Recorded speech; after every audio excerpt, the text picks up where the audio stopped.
नबी के जलसे होते हैं। नबी को ले लिया, नबी की औलादों को छोड़ दिया। ये तो ऐसा है कि मुझसे मोहब्बत है, मेरी औलादों से नफरत है। सारा मदार अमल पर। कयामत में वो तो बदबख्त यहां तक कहते हैं कि नबी ने अपनी बेटी फातिमा को खोल खोल के बता दिया, बेटी अमल कर, कयामत में मैं भी तेरे काम नहीं आऊंगा, जो कुछ काम आएगा नमाज काम आएगा। दाढ़ी लंबी कर लिए, टकरे पे टकरे गट्ठे बना लिए। हदीसों का मुताला नहीं। जाहिर है कि जब एक ही किताब को आपने पूरा दीन समझ लिया, फ़ज़ाइल आमाल को, तो आपको सीखने को मिलेगा क्या? यहाँ तो हदीसों के ज़खायर है भाई, खजाने हैं। खजाने तक तो वही जाएगा जो भाई समुंदर में जो ज़्यादा गहरा गोता लगाएंगे उसी को तो कीमती हीरे और जवाहरात मोती मिलेंगे ना, ऊपर ऊपर तैरने वाले को क्या मिले। अब देखिए अमाल का क्या मामला, ज़रा आइए। जिनको अमाल पे बहुत ज़्यादा घमंड है लेकिन मोहब्बत अहले बैत और मोहब्बत रसूल दिल में नहीं है। आइए हदीस सुनिए।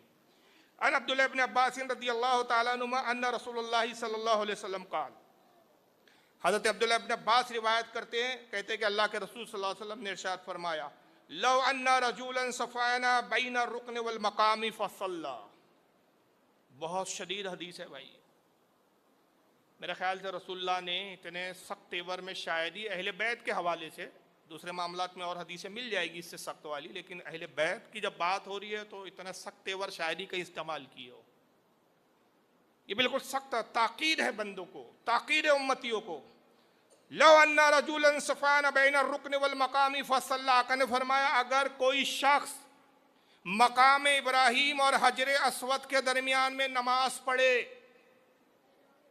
मतलब कहाँ नमाज पढ़े? बड़ी मस्जिद भल्लापुरे में नहीं, खाने काबा में। और खाने काबा का भी वो एक ख़ास हिस्सा है कि जहाँ पर नमाज की बड़ी अहमियत है, बड़ी फजीलत है। मकाम इब्राहीम, हज़रत इब्राहीम की जो कदम के निशान है, और हजर अस्वद, इसके दरमियान में कोई शख्स नमाज पढ़ रहे, नमाज की हालत में खड़ा हो, काबे में, अल्फाज सुने, काबे में हो, मकाम इब्राहीम के पास हो, हजर अस्वद के दरमियान हो, वसामा, और रोज़ा भी रखा हो उसने, हालत रोज़ा में खाने काबा में मकाम इब्राहिम और मकाम हजर अस्वद के दरमियान नमाज पढ़ रहा है। सुम्मा लक़ियल्लाहु व हुवा मुबग़दुन li अहले बैति मुहम्मदिन सल्लल्लाहु अलैहि वसल्लम, और उस हाल में उसका इंतकाल हो जाए, उस वक्त वो मर जाए काबतुल्लाह में, और उसके दिल में मेरे अहले बैत का, मोहम्मद की आल का बुग़्ज़ हो, फ़दख़लल नार, वो जहन्नम में दाखिल किया जाएगा।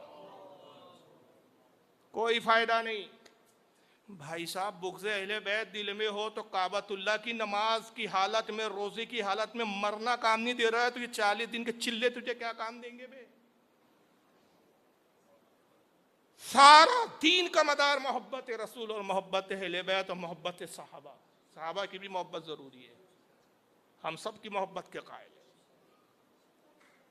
अंदाज़ा लगाइए कितना सख्त जुमले हैं सरकार के, कितनी सख्त ताकीद है कि इस हाल में खाने काबा में मर रहा है, नमाज की हालत में मर रहा है, रोज़े की हालत में मर रहा है, हजर अस्वद और मकाम इब्राहिम के दरमियान में मर रहा है, मगर जा रहा है जहन्नम में। क्यों? दिल में रसूल की, अहले बैत मोहम्मद सल्लल्लाहु अलैहि वसल्लम की अहले बैत से बुग़्ज़ है, हसद है, नफरत है।